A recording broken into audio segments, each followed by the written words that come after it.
I finally got this to work, and I did make a video about this once before, but I was generally unsuccessful in getting through the hardest stage of Sand Devil Necropolis, and this is a very important part of the game to upgrade your artifacts, specifically like 6-star speed boosts. And if you could add that extra speed, it is huge in the arena.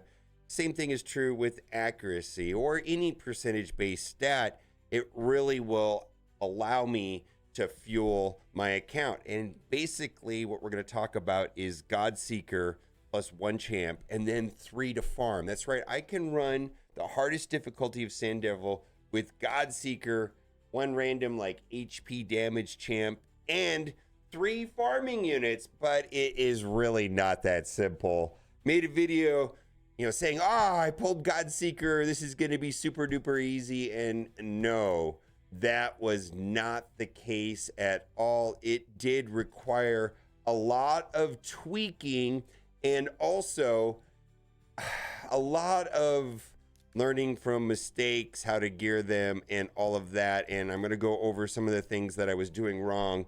And so that if you get Godseeker, you'll be good to go. Now, if you've not done so already, click the link in the description or scan the QR code, and you'll be able to essentially start your Raid Shadow Legends journey with 2 legendaries and 2 epics. It's a great time to be restarting Raid Shadow Legends. If you want to start a new account, be sure to do it on a new device and also use a unique email. So using the code will get you Corrado, Ugo, Tagor, and then in the first 24 hours of playing the game, you got to use a promo code. My suggestion is to use Desert Queen or Monkey King. I'm a big fan of Monkey King because that'll get you Sun Wukong. Now, let's get into what I was doing wrong and the way it works now. One of the main things is got to have some sort of regeneration set right here to heal by 15% every turn. Got to have some sort of regeneration or immortal set. This is kind of vital. And then also, having enough stats really matters. And frankly, the way that I was able to get the stats to work is from the pieces that I was getting from the Sand Devil. And I'll go over the one that made it work. Got to have high defense, 4,500. Now, there is some sort of diminishing returns when it comes to defense. And my understanding is that number is somewhere between 43 and 4,500, where bumping up that stat doesn't help a lot. And 78,000, it really did not work at lower numbers like 75,000. And so 45,000, 4,500 defense, 78,000 HP is where I finally got it to work. And then the other thing is the speed needs to be a tad over 205. I don't know. I think some people say 210, but I got her, at 214. So there are a couple other tricks that I have to mention as well. Like right here, Miracle Heal was the blessing. Has a chance of restoring a portion of any destroyed max HP whenever this champion heals themselves or an ally. The amount of HP restored is equal to the percentage of the heals. So this was important to have as a blessing. And then there were some masteries that did not serve me well. And I was running into problems when I was using this particular mastery where you don't want the masteries, or at least I was having a problem where it reduces the random skill cooldown, because then it would throw the loop in chaos. And so there was another one over here that was a real problem. I got to find it here. Yeah, there you go. Has a 5% chance of decreasing this cooldown of a random skill by 1 at the start of a return. Yeah, that was a problem. Did not want that. So here is my mastery tree. I'll switch to the other side of the screen here so you can see what's going on. There we are. So over there and then over there. So that was a big part. So having the right blessings and the right masteries was also a deal. Now, the secondary champion, I found that if I want to farm, I have to use an epic. That way I can use the 3 other champions are rares. That way she does not revive the rares. She will revive the character. And the primary purpose of Royal Guard is to do his special and do enemy max HP damage. Now, there were some champions that I used that were not working, and it had to be a certain type of champion. So I'm gonna do, let's see here. I'll show you some that did not work. Did not work was, well, I could not get Geomancer to work, and I'm not sure why that was.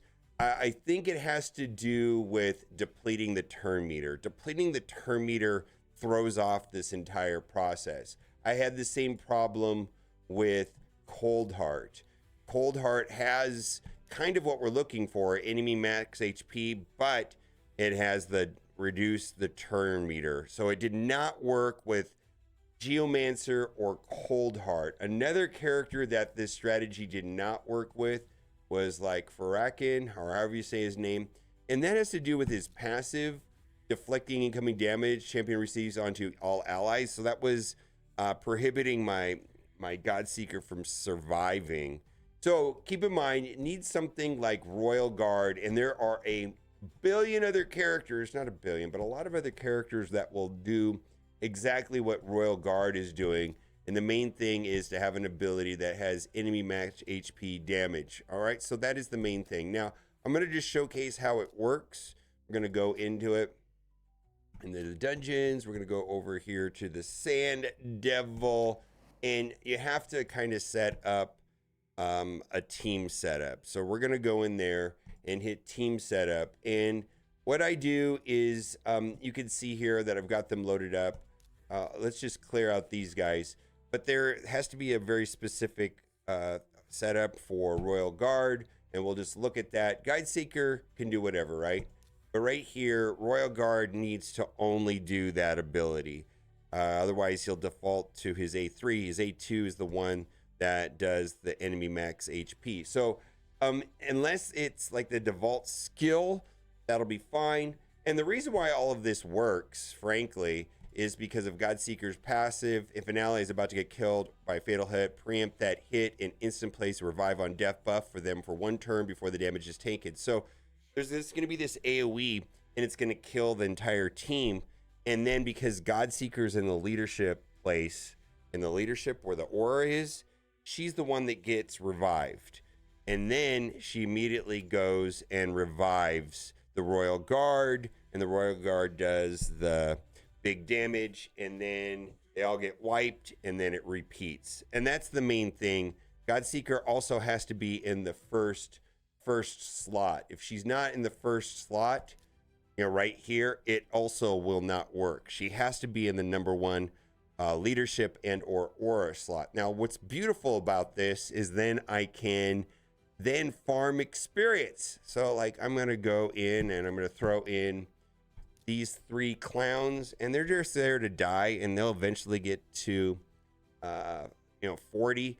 And anytime there's any kind of event right now, I immediately do this because I want to max out the event because I need these pieces so badly right now. So I hit the check mark. I've got it set up. We're going to go into battle. It's going to prompt me that, what are you doing, Boomer? Why do you have someone that does not have an aura? So as soon as I see that, it says, you haven't chosen a champion with an aura skill. That's correct. Absolutely want Godseeker in the first position because there is this order of operations in the game. Like, so when an AoE attack comes in, it does it in a specific order. The damage is assigned, and then they die separately. And then you want the passive to trigger on her. And the order of operation is 1, 2, 3, 4, 5. And when all of them die from the AoE, I want her to be the one that revives, and that's only going to work if she's in the leadership spot. So yes, we want to do that. And I'm going to use gems to restore energy. I'm actually going to try to deplete my 39. And I'm going to hit, normally I would just hit background multi-battle and then go about my day. But I kind of want to show you how it works. And we'll wrap up the video once you get the idea. So what's going to happen is, this is super annoying. Like, they're all going to die, right? She revives the Royal Guard. He does damage. And then it's going to cycle, right? It's just going to go through that, right? Now, if I don't have her with enough stats, if I don't have her with the gear that makes her heal herself, I do not have the blessing on her that destroys max HP, this won't work. Now, there is a way of doing it with higher stats. Like a lot of people say, well, you need to have much higher HP for this to work. I could not get it to work until I had the stats showing there. I believe if I used like 2 sets of healing gear, like one, the 4-piece and then the 2-piece, it would have been easier. Or if I just had a lot more HP, it would have been fine. But this is how the loop works. Pretty sick, right? Revives, damage, wait. Right, that's what it is, and it's a loop. The bad thing about this loop is that it takes like about, for me, it takes me about 5-6 minutes for it to go through, or else it won't happen. So I will let this run for whatever. And hey, Raid Shadow Legends pretty much requires either PC client, or I also play a lot on my tablet. Sometimes I play on my phone, but when I'm not at my desk, I typically play on my tablet. But I'm going to tell you, I'm going to go about the rest of my day. I'm going to stream Marvel Strike Force, and this is just going to run in the background until these 39, so 39 times 6 minutes. It's a while. It may run for hours, and I'm trying to max out the event, but it's just a loop, and it'll run until I run out of whatever this is called, multi-battles. If I didn't want to use multi-battles, I could use RSL Helper, and then it'll also, the way I check the box, it'll use gems, and then it'll go until the characters, the 3 farming units, the ones that are dead, get to level 40. All right. If you haven't done so already, click the link in the description or scan the QR code right here on the screen. You'll get Corrado, which is a legendary, and then you're going to get Ugo, which is a epic support, very good at putting, very good in Hydra, actually. A lot of negative effects out there. Then we got Tagore, which is a team revive champion. Got to have one of those. Very, very useful. And then lastly, my suggestion, to use the promo code Monkey King within the first 24 hours of starting a new account. That way you're going to have 2 legendaries, 2 epics. And then if you're curious, you have an option of picking one of the 4 starter champions when you start playing the game. I did Kale. He served me the best as far as going clan boss, but frankly, it doesn't matter which one of the 4 you choose. They all become somewhat obsolete relatively quickly. All right, bye for now.